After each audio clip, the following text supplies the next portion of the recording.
Hi and welcome to the Ricky's Drawer channel.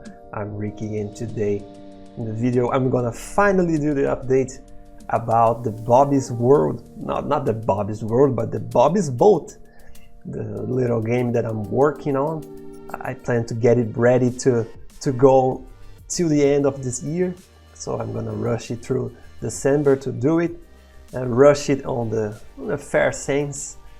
Not gonna do it, you know, just for do it. No, I'm not. I'm gonna finish it as my first game finally.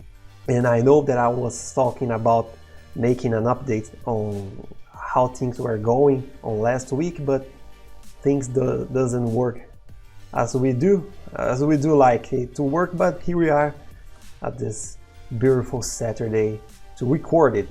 So I'm gonna hit play here so you can see. By the way, this is Unity engine. It's a very good and it's free to use, the standard license.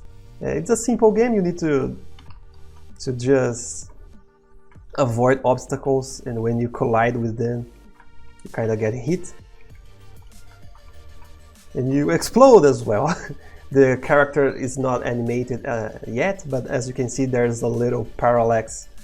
The sky is fixed, but the clouds are going towards the right to the left, and the water is doing this too. I'm gonna show you how these files were made. Here's the background. Is this image, the sky. I crop it on the Unity.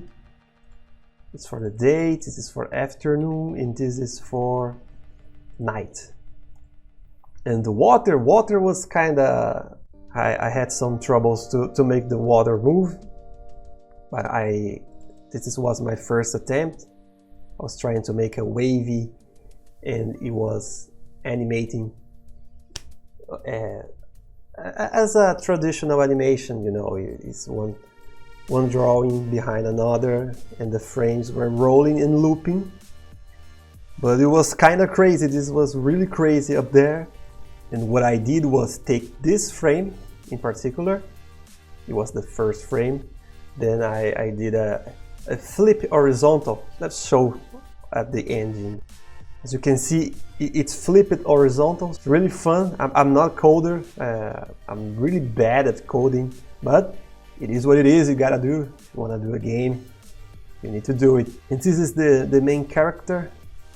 It's this little guy here. My reference was some crochet that I saw. And here's the sprite sheet. We got some little animation here. You know, he's moving his hands and also squeaking a little, squishing a little. Squishing a lot here. And when he dies, he turns upside down and explodes. And he's happy too. Look at this frame. It was pretty nice to do it. It was a kind of headache. I'm not good at animation, but you gotta try, you gotta do. And eventually, I believe that as you try, you get better. These are the objects that I was trying to do it. And this other software is Sprite. It's a nice software to do pixel art. And here's the one up. It's like a head. Here's a barrel. And we got some collectibles too. So there's a coin, maybe for score. A computer. I don't know why I did a computer, but it is on the water too. He needs to avoid it. And this little crystal that he can grab, it's gonna give him some kind of power up. My reference here was Super Mario World for the SNES. It's a really good game. I took a look at the sprite, how it was, you know, spinning, and I tried to do something close to it. And there we go. I believe maybe it's gonna have something else. But first I need to work on these prefabs. Then I'm gonna do all the animation right in time, you know, the idle, the walking, and the objects animation as well. That's the reason why I didn't made any video on the last 2 weekends. I was trying to get these things done, and I'm really happy with the result. If you like it, give a like. If you have some advice on Unity, feel free to share as well. And I'll be working on another tip this month for the Clip Studio Paint. Hope you like it too as well, okay? So, see you. Till the next time. I don't know how to finish.